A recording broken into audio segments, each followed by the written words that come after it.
warahmatullahi wabarakatuh. Perkenalkan, nama saya Hasan Abdul Ruqiyah dari Prodi Pendidikan Bahasa Arab semester 3.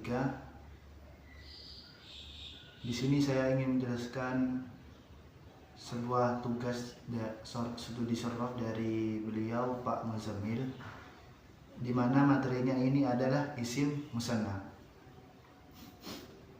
Jadi pengertian isim musanna sendiri ini mempunyai pengertian secara lughah. Musanna berarti sesuatu yang dijadikan dua.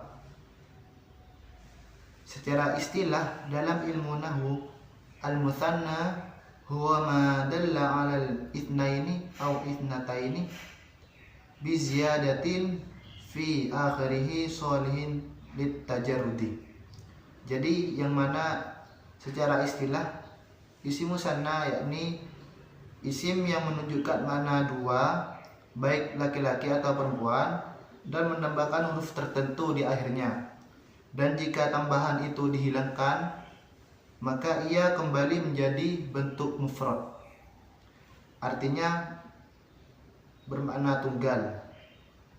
Contohnya dari lafaz rajulun, jika ingin diganti menjadi dua orang laki-laki, maka ditambah dengan fathah dan alif ketika mahal rafa, sedangkan ketika mahal nasab dan jer mempunyai tambahan ya dan nun. Jadi yang asalnya jika rajulun itu rafa, maka menjadi rajulani. Jika bermakna nasab atau jer, rajulaini. Jadi begitu. Fungsi isim musanna. Dalam bahasa Arab, isim musanna digunakan untuk menunjukkan jumlah dua secara jelas.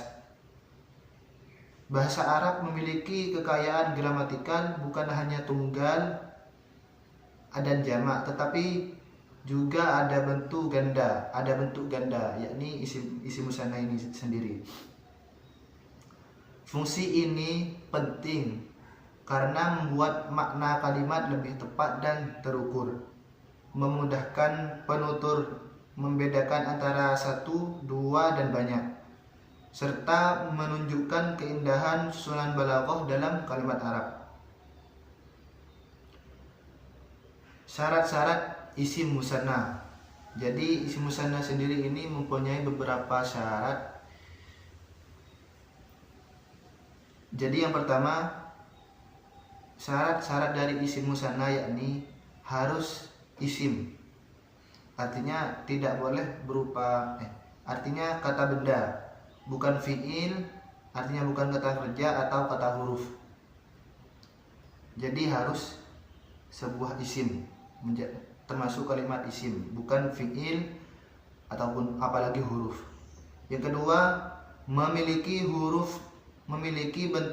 harus memiliki bentuk mufrad yang bisa ditambah alif, nun atau ya dan nun. Yang ketiga, harus bermakna dua, bukan lebih atau kurang. Jadi harus bermakna dua, yang namanya juga isim musanna. 4, mempunyai tambahan alif dan nun ketika rafa, atau ya dan nun ketika nasab dan jer itu harus dapat dihilangkan. Itu harus dapat dihilangkan tanpa merusak makna asal. Misalnya kitabun bisa kitabani bisa dikembalikan kepada kitabun. Jadi begitu. I'rab isim musanna termasuk mu'rab, artinya berubah harokat sesuai kedudukannya dalam kalimat.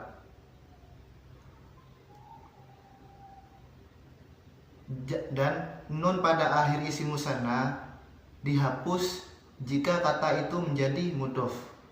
Jadi nun itu harus ketika isim musanna menjadi mudhof, dijadikan mudhof ilaih, dijadikan sunan idhofah, maka nun yang ada di isim musanna itu harus dihilangkan. Yang kedua, juga isim musanna memiliki keserupaan dengan jamak mudzakkar salim dalam pola perubahan i'rabnya. Jadi yang ini membahas tentang nasab dan jarnya. Jadi ketika isim musanna itu fathah, ketika nasab dan jar itu kan ketambahan ya dan nun. Tapi ketika isim musanna fathah sebelum ya, kasrah sesudah ya. Akan tapi ketika jamak mudzakkar salim, nasab dan jarnya itu ketika kalau jamak mudzakkar salim, kasrah sebelum ya, fathah sesudah ya. Jadi begitu. Jika kata asalnya berakhir tak marbutoh, maka ketika dijadikan musanna, tak marbutoh berubah menjadi tak maktufah. Juga beberapa kata yang bersifat ghair munsharif, tetapi tetap bisa dijadikan musanna. Jadi isim ghair munsharif itu juga bisa dijadikan sebagai isim musanna.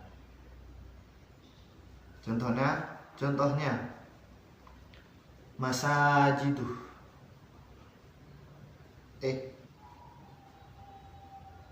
Contohnya itu masjidani, maksudnya masjidani menjadi masajidu.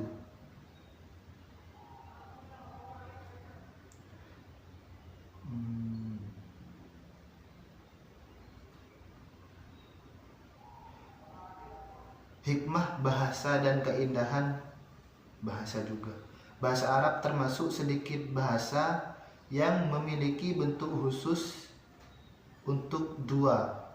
Hal ini menunjukkan ketelitian struktur bahasa Arab, keindahan logika linguistiknya yang mampu membedakan antara satu, dua, dan banyak.